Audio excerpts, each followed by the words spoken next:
एक समय की बात है, एक दूर देश में, जहां ऊंचे ऊंचे देवदार के वृक्षों से ढके पहाड़ और कल कल बहती नदियां थीं, एक सुंदर और समृद्ध राज्य था, चंद्रोदय। इस राज्य पर महाराज विक्रम और महारानी मृणालिनी का शासन था। महाराज विक्रम अपनी बहादुरी और न्यायप्रियता के लिए जाने जाते थे, वहीं महारानी मृणालिनी अपनी बुद्धिमत्ता और दयालुता के लिए विख्यात थी। उनकी प्रजा उन्हें देवी देवताओं की तरह पूजती थी, क्योंकि उनके शासन में राज्य में कभी कोई कमी नहीं आई थी। लेकिन हर चमकते सितारे के पीछे एक अंधेरा छिपा होता है। चंद्रोदय राज्य के ठीक पूरब में घने डरावने अंधेरे वन थे। इन वनों के बारे में कई कहानियां प्रचलित थीं। कहानियां जादू टोने की, अदृश्य शक्तियों की और एक प्राचीन दुर्भावनापूर्ण दानव की, जिसका नाम था काल भैरव। कहा जाता था कि काल भैरव को हजारों साल पहले एक शक्तिशाली आर्षि ने अपने गहरे जादू से बांध दिया था, लेकिन उसकी शक्ति पूरी तरह से नष्ट नहीं हुई थी। वह अंधेरे में रहकर अपनी शक्ति को फिर से इकट्ठा कर रहा था, चंद्रोदय पर कब्जा करने के लिए। एक दिन जब चंद्रोदय राज्य में वसंत का त्योहार पूरे धूमधाम से मनाया जा रहा था, एक भयानक तूफान आया। आकाश में काली घटाएं इस तरह छा गई मानो सूरज को निगल गई हो। बिजली कड़की और इतनी तेज बारिश हुई कि लगा जैसे आकाश फट गया।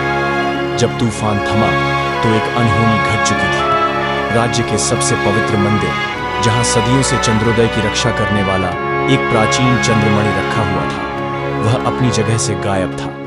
महाराज विक्रम और महारानी मृणालिनी सकते में आ गए। उन्हें तुरंत समझ आ गया कि यह किसी साधारण चोर का काम नहीं था, यह काल भैरव का काम था। चंद्रमणि की रोशनी ही चंद्रोदय की सुरक्षा कवच थी। उसके बिना राज्य असुरक्षित था। महाराज विक्रम ने तुरंत अपनी सबसे कुशल टुकड़ी को चंद्रमणि की तलाश में भेजा, लेकिन अंधेरे वन में प्रवेश करने की हिम्मत किसी की नहीं हुई।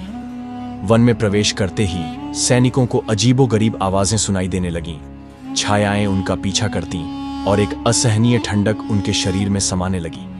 कई सैनिक बीमार पड़ गए, कुछ गायब हो गए, और जो वापस आए वे कभी पूरी तरह से ठीक नहीं हो पाए। महारानी मृणालिनी अपनी बुद्धिमत्ता के लिए प्रसिद्ध थीं। उन्होंने तुरंत इतिहास की सबसे पुरानी पांडुलिपियों को खंगालना शुरू किया।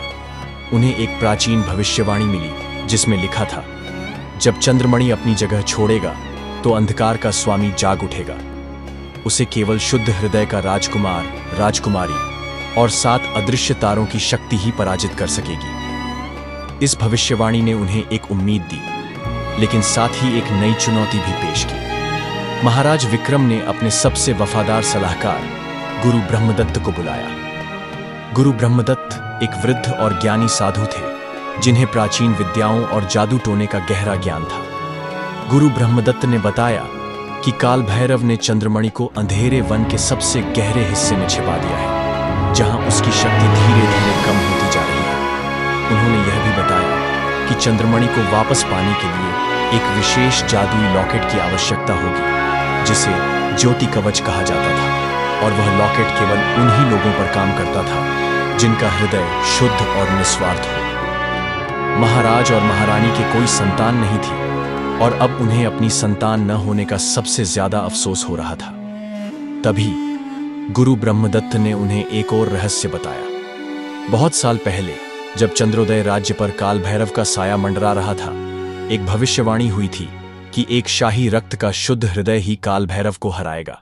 इसलिए शाही परिवार की एक बहुत पुरानी परंपरा थी कि हर कुछ वर्षों में एक अनाथ बच्चे को गोद लिया जाता था, यह सुनिश्चित करने के लिए कि उनके रक्त में शुद्धता बनी रहे। इस बार वह बच्चा कोई और नहीं, बल्कि एक युवा, निडर और दयालु लड़की थी, जिसका नाम था आरुषि। आरुषि को महल के सेवक के रूप में पाला गया था, लेकिन वह शाही रक्त से संबंधित थी।